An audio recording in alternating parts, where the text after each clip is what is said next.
public representations of ethnic identity have undergone great change. They began very much as extensions of the immigrant's identity, a way of making Italy appear in America, a way of connecting to the truths, to the beliefs, to the imaginations that were developed in Italy. I think as the years progressed, these parades became very much subjected to the Americanization process. So it cost money to produce them, so they had to work at trying to get more money. So it becomes more commercialized. As generations proceed and as generations die, the ideas change, memory changes, and what you have today in a San Gennaro Fest or a Lady of Mount Carmel Fest or a Columbus Day Parade, to take somebody from 100 years ago and bring them here, they would be shocked.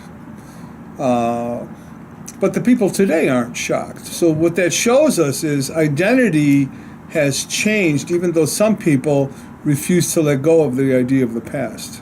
What do you think are the differences between living as an Italian American in Chicago and Italian American in New York and other cities? I think there's a big difference between being Italian American in New York and Chicago, for example, but even Kansas City, even Los Angeles. I grew up, born and raised in Chicago, very much protective, very much defensive in terms of my Italian American identity.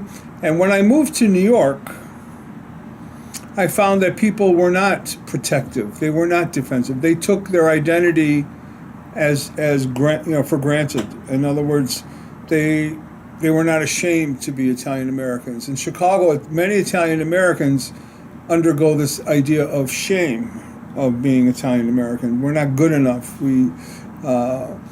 That's one of the big differences. And when I came to New York, I began to see the reason Italian Americans in New York are not that way is because they have a lot of political power in New York that we didn't have in Chicago, at least not until recently.